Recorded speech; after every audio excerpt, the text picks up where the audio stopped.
Bonjour.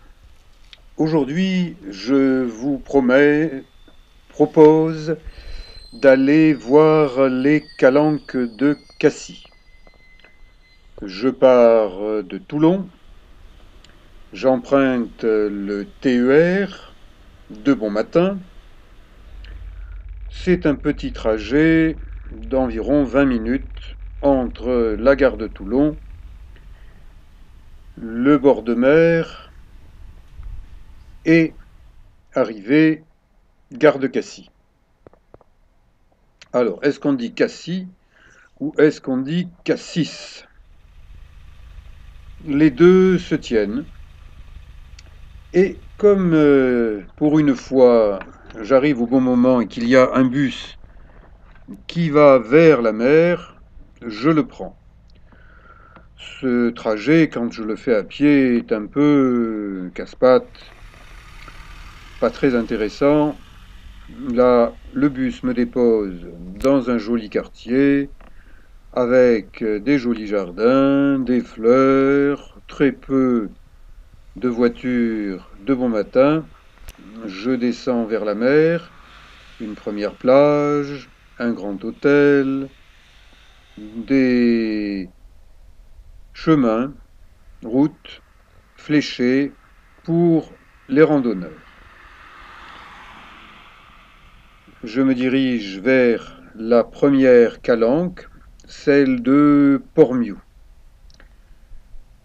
La calanque de Portmiou est maintenant un hangar à bateaux, souvent des voiliers. Ne vous y baignez pas, l'eau n'y est plus très propre, mais c'est de là qu'on démarre la promenade ou bien la randonnée. Je suis d'un côté de la calanque, et bien je vais jusqu'à son extrémité, là où la mer s'arrête au contact des rochers, et je prends une belle piste. Jadis, c'était une zone de carrière. On parlait des pierres de Cassis ou de Cassis, et les escaliers monumentaux de la gare Saint-Charles. Je vous signale au passage que j'ai une vidéo qui s'appelle Expo Photo Gare Saint-Charles, Marseille, et qu'il semble que très peu de gens regardent cette vidéo. Allez quand même la voir, elle n'est pas longue. Fin de ce petit aparté, et je marche le long de la calanque de Portmiou. J'en vois l'extrémité. Je pourrais me mettre à l'eau à cet endroit, car j'ai décidé de nager dans les calanques, mais ça risque de faire un grand détour, et dans les calanques, que ce soit celle de Cassis ou de Marseille, l'eau est plutôt fraîche, car ces calanques sont très profondes. Ce sont des espèces de doigts de la mer qui entrent dans la terre, dans les roches. La roche ici, c'est du calcaire, un beau calcaire blanc qui attire des randonneurs, mais aussi des grimpeurs.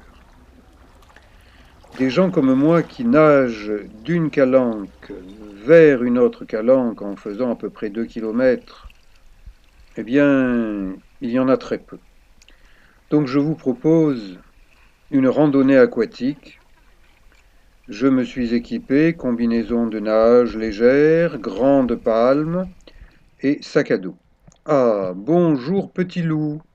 Je suis content de voir un premier poisson. Et quelques baigneurs. Il y en aura de plus en plus au fil de la journée dans les calanques de Marseille et de Cassis. Je longe les rochers. Je ne m'en éloigne pas beaucoup car l'eau est profonde. Quand je dis l'eau, ce sont les rochers qui descendent profondément jusqu'à 10, 15, 20 mètres. Et à 15-20 mètres depuis la surface, ça apparaît déjà le grand bleu. Je rentre dans des anfractuosités de rochers et je regarde. Je constate qu'il y a peu de poissons. Là, quelques tomates de mer. J'observe, un petit coucou, j'ai une caméra dans une main, une GoPro, et un appareil photo étanche dans l'autre main. Il y a peu de poissons dans cette calanque de Porpin. Et pourquoi donc?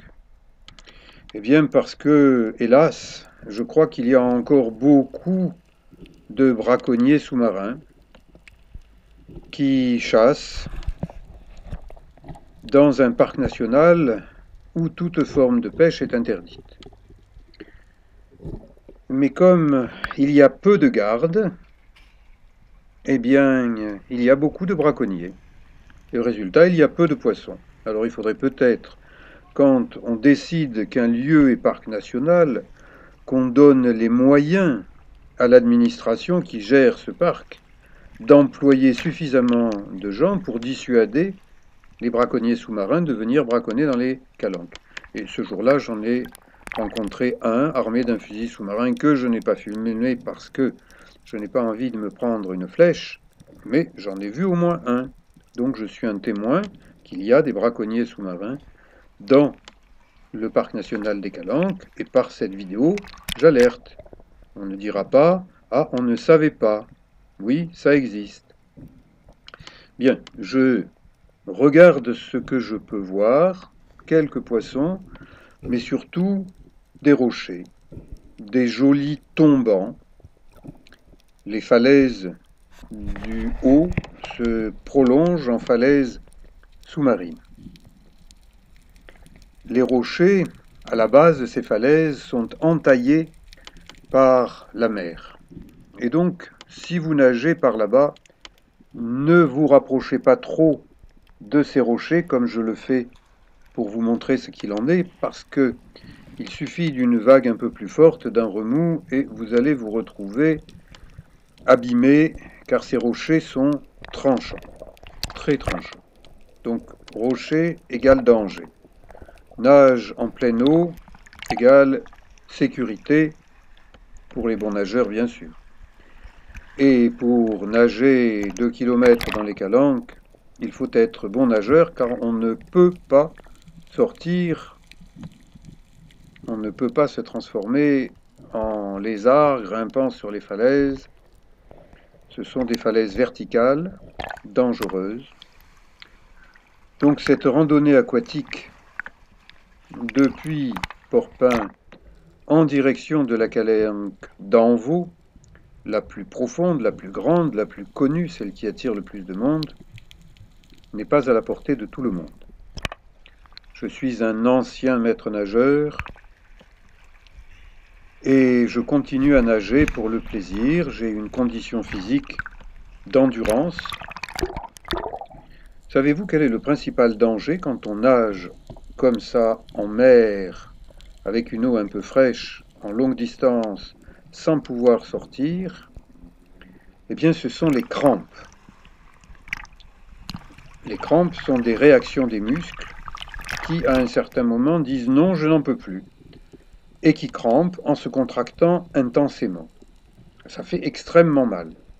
Eh bien, si à ce moment-là, vous êtes sous un rocher comme ça, avec la tête qui risque de toucher, et que vous avez une crampe dans la cuisse, vous risquez gros, c'est-à-dire vous risquez de vous noyer. Et les petits poissons vous mangeront. Peut-être. Donc, pour éviter les crampes, eh bien, il faut s'entraîner, il faut nager progressivement, et lorsqu'on fait de la grande distance, il ne faut pas forcer, il ne faut pas accélérer. Et si vous voyez un poisson, eh bien, laissez-le passer. De toute façon, vous n'avez pas le droit de le tirer, de le pêcher.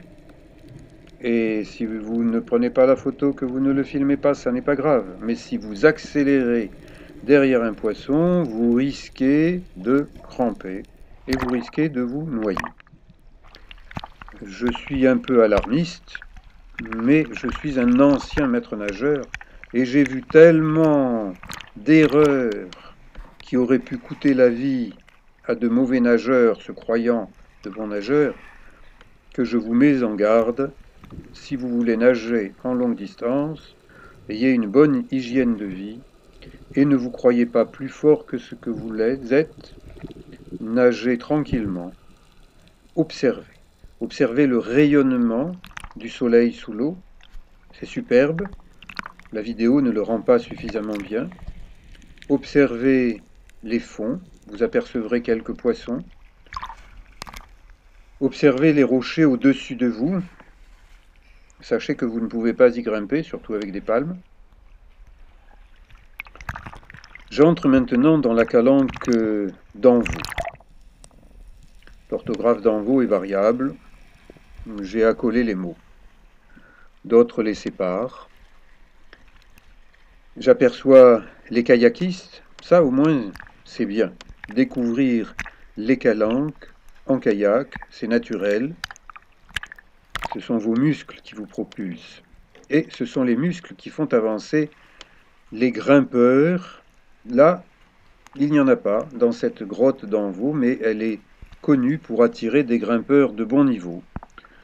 Elle est un peu similaire à la grotte de Sampeyre, sur la commune de La Garde, près de Toulon, où grimpent des tas de grimpeurs.